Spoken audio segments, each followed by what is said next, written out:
Muy buenas tardes, amigo de Academia Maús. Vamos a platicar de Miketz. Miketz es la porción semanal que nos corresponde para este Shabbat.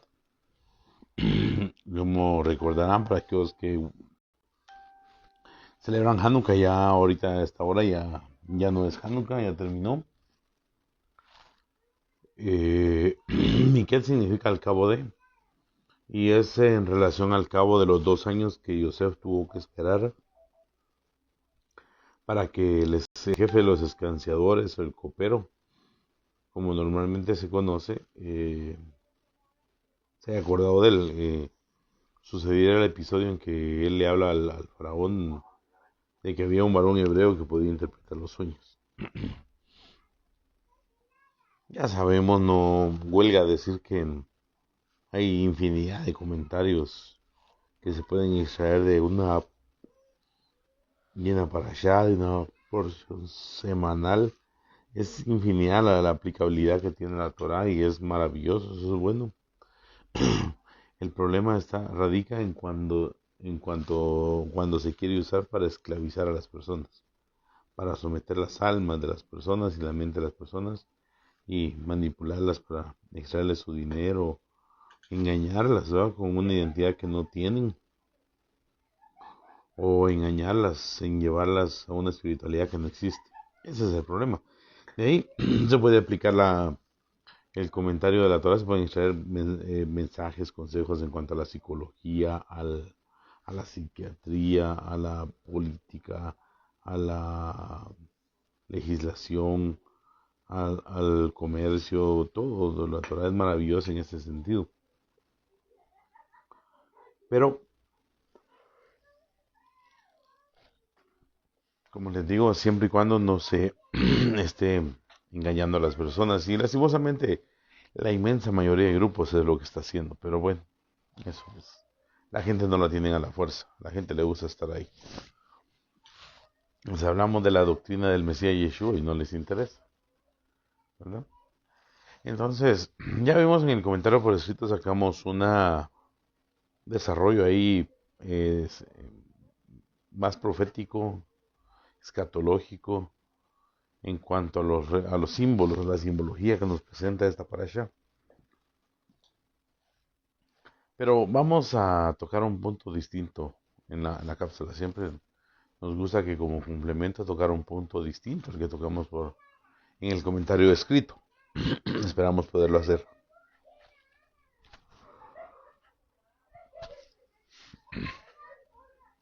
Hay algo que yo he tocado en otros comentarios de otros años, pero hoy quiero tocarlo en esta cápsula. Y solo someramente fue tocado en lo escrito. El perdón.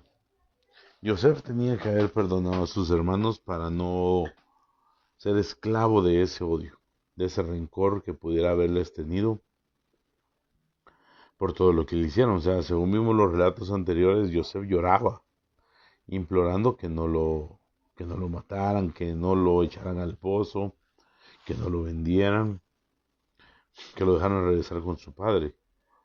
Joseph, según una tradición que no podemos comprobar, pero es una tradición interesante, se dice que tenía 17 años cuando fue el episodio este de sus hermanos y el pozo y que lo vendieron.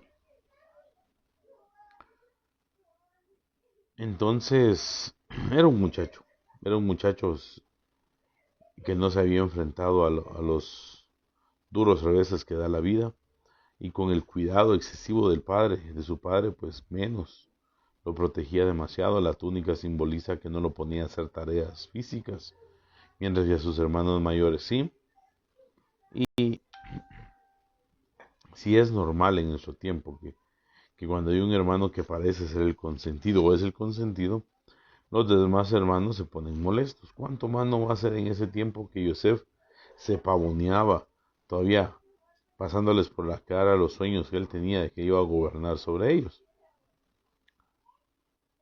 Pero nada viene por gusto, todo viene del Altísimo y nada viene sin una causa, como dice el rey Salomón. Así como la golondrina no viaja en el verano sin una causa, así no llega la maldición sin causa también.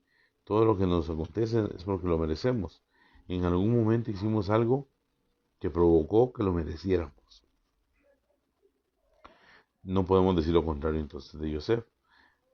Pero, como sucede con los grandes personajes de las escrituras, en la presión de la vida surge el diamante.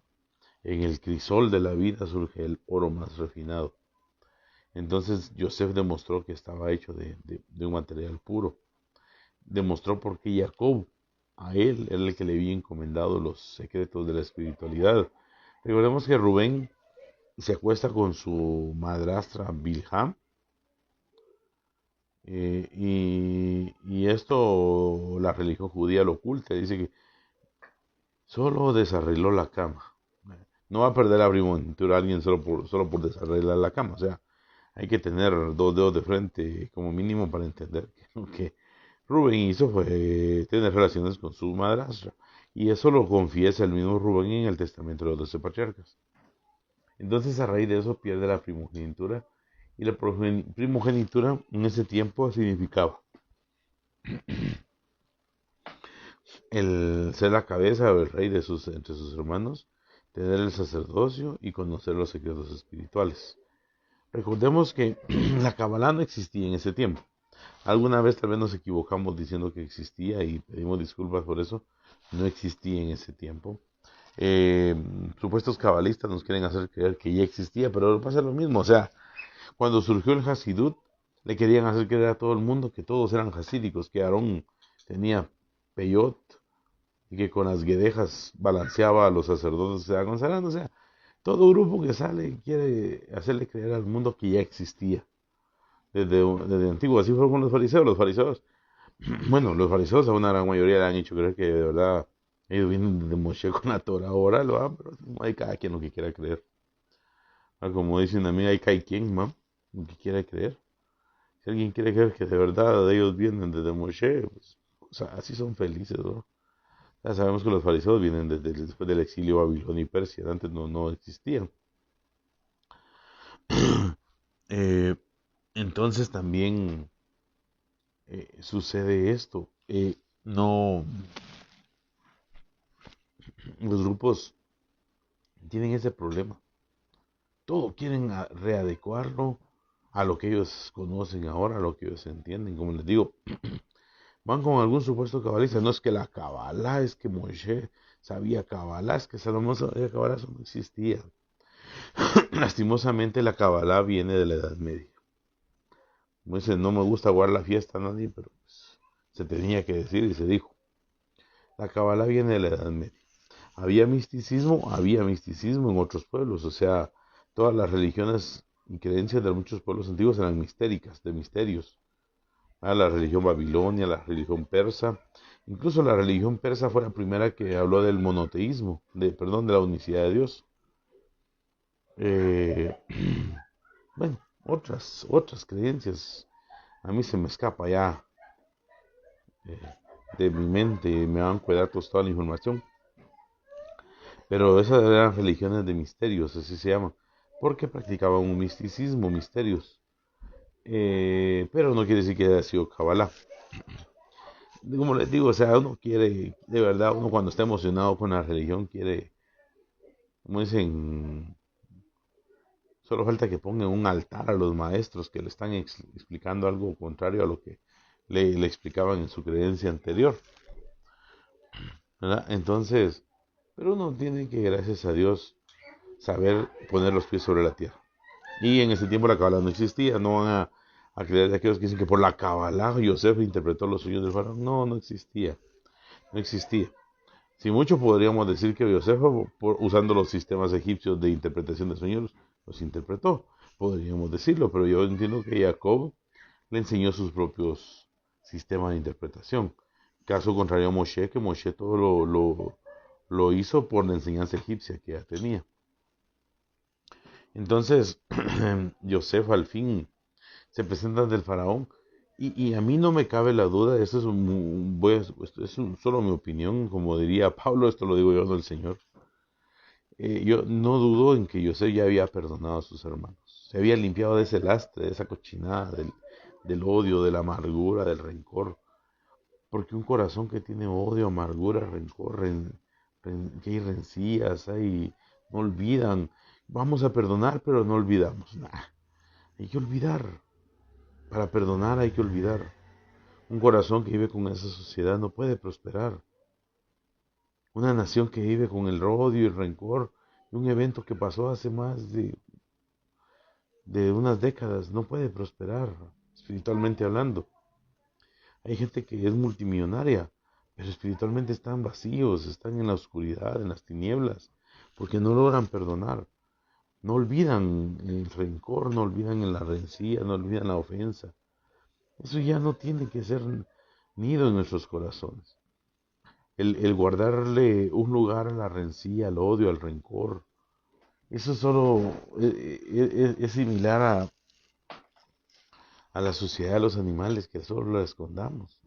La pestilencia va a llegar tarde o temprano y va a ir en aumento. Así es, así es. En algún momento vamos a ceder para aquellos que se den cuenta que odiamos, que guardamos rencor, que no hemos perdonado. Y la prueba de que yo pienso que Yosef ya había perdonado es porque sube, porque el Altísimo lo asciende en un puesto, ¿verdad? Entonces, esta es una buena señal. Porque el faraón, no crean ustedes que era un ignorante como nos quiere hacer ver la religión. El faraón era un hombre muy entendido. De ahí que el Midrash judío diga que sabía 70 idiomas. Y que él iba hablando a Yosef en cada idioma. Y que Yosef iba subiendo una escalera por cada idioma que le hablaba. Eso es fábula, pero pues algo nos quiere ilustrar. Entonces, el faraón era muy sabio, muy inteligente. Y porque si alguien porque la verdad es lamentable que si hay un jefe, un líder religioso, un líder político, que es menos inteligente que sus súbditos, pues mejor que se dedique a otra cosa, mejor que se dedique a otra cosa, porque hasta las ventas creo que le irían mal, porque la gente se resultaría más inteligente que él. Entonces, no me cabe la menor duda de que José ya había perdonado, y pareciera que no cuando le pone las pruebas a sus hermanos, pero más se entiende, se intuye que Yosef lo estaba haciendo para que ellos también fueran conscientes de lo que habían hecho. También ver si en ellos había habido un arrepentimiento. Ver si en ellos había habido siquiera una pizca. O sea, yo ya los perdoné por todo lo que me hicieron, pero siquiera que me demuestren que se están arrepentidos de lo que me hicieron. No me puedo imaginar porque eso sería exagerar mucho mi imaginación. Cómo hubiera reaccionado Yosef si sus hermanos hubieran hecho lo mismo con Benjamín. Le hicieron a él. No, solo sé que los hubieran encerrado a todos, el dolor para Jacob hubiera sido más grande, y hubiera sido más grande de ver que después era su mismo hermano el que los tenía prisioneros. O sea, vemos que las artimañas, digámoslo así, de las tácticas de Yosef fueron las mismas que usaron con él, o sea, retuvo en un calabozo a uno, como lo retuvieron a él. Eh, un mal informe de que habían robado, como malos informes que había llevado él. O sea, normalmente el ser humano, todos nosotros, guardamos ese rencor. De verdad es una sociedad. Y hasta anotamos en calendarios, en agendas, este me hizo tal cosa, esta fecha me hicieron tal cosa. Hay que arrancar la página, como dice el dicho. O sea, son figuras alegóricas que se usan a arrancar la página. A mi esposa le gusta mucho la frase borrón y cuenta nueva. El... ya, hay que olvidar. ¿Ya? O sea, no vivir ya en el pasado, no vivir en el pasado. Pienso que si José hubiera vivido en el pasado, ese rencor no lo hubiera dejado prosperar, no lo hubiera dejado gobernar como virrey de Egipto, no hubiera podido. Pero bueno, eso es de la parasha siguiente. Ahorita solo estamos viendo la primera etapa de esas tácticas que usó contra sus hermanos, cómo José asciende al trono, y, y es agradable ver ese crecimiento de José. Recordemos que la persona verdaderamente espiritual solo da ese crecimiento bajo presión, en un mundo de odio, en un círculo de odio, de rechazo, de envidia, de difamación, de, de odio, de vejaciones. Por eso es que el Mashiach Yeshua es la más grande luz que puede dar el Padre al mundo. Porque por lo menos Yosef no fue sometido a a los mismos vituperios que el Mashiach, solo los profetiza. O sea, son figuras proféticas, pero el mismo Mashiach Yeshua profetizó en labios del rey David cuando dice: arrancan mis barbas con los golpes. O sea, imaginen que en cada golpe que le dan en la cara le arrancan la barba. Si nosotros sabemos cuánto cuesta, cómo nos duele que nos arranquen un vello del rostro. Ahora imaginemos eso, o sea, sus mismos hermanos, el mismo pueblo de Israel, odiándolo y enseñando a odiar hasta el día de hoy, y entregarlo a los romanos para que hicieran con él lo que les placiera. Entonces pienso que fue el mayor sacrificio que alguien pudo haber hecho como ser humano. Y ni modo, pues la calidad del alma del Mesías que estaba ya a la diestra del Padre, y nosotros no estábamos a la diestra del Padre. Eso nos habla de la luz también tan maravillosa que iba a dar, que iba a alumbrar a todo el mundo,